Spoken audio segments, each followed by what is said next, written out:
June 2012, we found out and we decided it's Father's Day. It's going to be a great day to tell everybody that we're having another baby.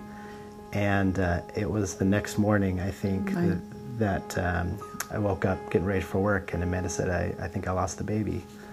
It was pretty scary. I mean, it took some time to get over that. Yeah. Well, and it was hard because everybody would ask, and you'd say, how are you doing? And I'm fine, I'm okay, I'm good. You don't tell people when you have a miscarriage, you know? You just kind of keep it to yourself, and you kind of bottle it up a little bit.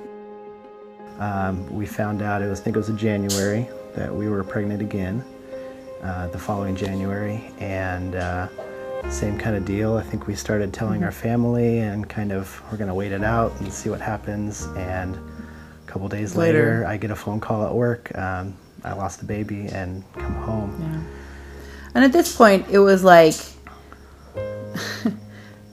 it felt like 2 in a row was really frustrating and upsetting and confusing. Mm-hmm. And we were both just emotionally done. And I told Jay, I said at this point, I was like, all right, that's it. I want to talk to Canyon and tell Canyon to pray for us. And so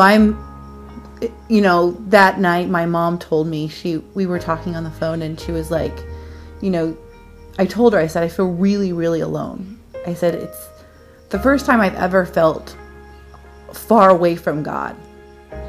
And it was really scary for me to ever feel like that. And while I'm having this conversation with my mom, Jay gets a phone call. I got a phone call from somebody that I hadn't talked to in a long time. We've been friends, but just haven't been in conversation. And called me and used to go to Canyon, but they moved. And left me a voicemail. And because I'm trying to be with Amanda here, and she said, you should probably go call him back, see what's going on. He left me a voicemail, and so I gave him a call back, and he's just asking how we're doing. I said, things are good. Just like she said, just kind of we're good. And he asked me, well, my wife and I want to know how much debt you have, and we would like to get you out of debt. And I still get chills thinking about it. It was kind of like, okay, well, you're just asking. You're not really gonna.